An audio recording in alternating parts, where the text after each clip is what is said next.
What I know for sure is that the solutions you are coming up with from a place of victimhood and outrage are not going to create peace.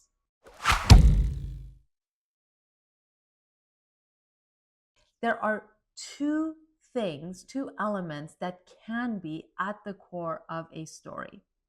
One of them is love, and the other is the absence of love or fear. The quality of fear-based stories, these are stories that are stories of outrage, that outline scarcity, that outline things that you should be angry and frustrated about, right? These are victim stories. These stories never create any kind of positive result. When you're trying to create a solution in the world, put a solution out there to a problem that you are seeing, when your solution is rooted in the stories of lack, your solution will actually perpetuate the problem rather than solve it. It is impossible to solve a problem on the level of the problem. This is such an important thing to understand and keep in mind. What we see in the world right now is a lot of people trying to solve problems on the level of problems and then sharing stories on the level of outrage, stories that are rooted in fear and separation rather than love and connection. So what do I mean when I say love? Let's clarify that. Let's understand that, because there's a lot of misconception about what love actually is. People think that love is an emotion. It is not. Love is the essence of what you and I are at our core. So the energy that flows through us, that energy of clarity, that energy of connection, that part of you that understands on a visceral level that you and all other humans are one.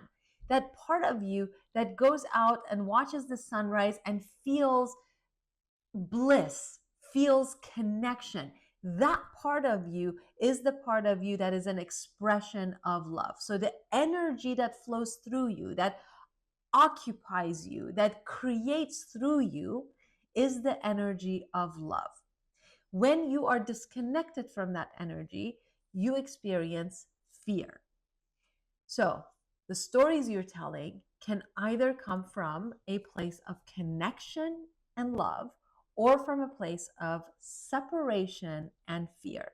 We live in a world right now that is inundated with stories that are rooted in separation and fear. And the thing to keep in mind with that is that those stories, those strategies that are rooted in separation, that are rooted in fear, and all of the fear-based emotions that we experience, things like anger, outrage, depression, shame, blame, all of these emotions that are rooted in fear and separation, when we root our solutions and our stories in them, our stories stop having positive impact on ourselves and on the world around us.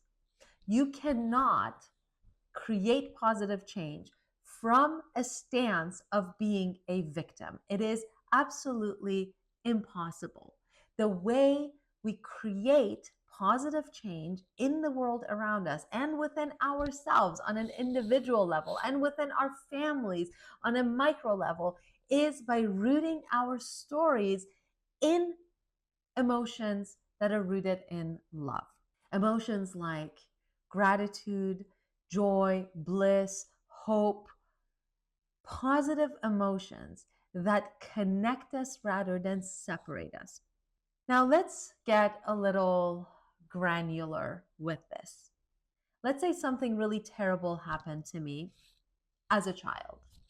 Let's assume I grew up the daughter of an international con man, and I was abused and beaten as a kid and moved 30 times between the ages of 9 and 12, and was so traumatized that by the time I was 12 years old, I was suicidal, I had severe nervous tics, and I had anger issues.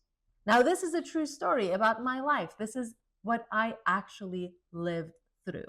When I told stories of fear and separation, and when I was a victim of my past, of my childhood, of my parents, of my heritage, when I was a victim and I was powerless, guess how many solutions I created for myself that gave me peace, that created positivity in my life? Guess how many incredible relationships I had with men? Not very many.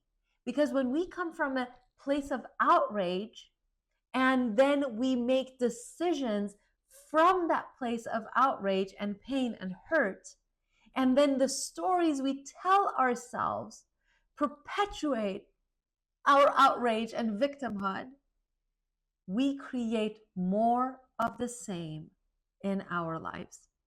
So as long as I did that, I had relationships that fell apart with men who could never fall in love with me. I had businesses that fell apart. I struggled to have any amount of relief within myself.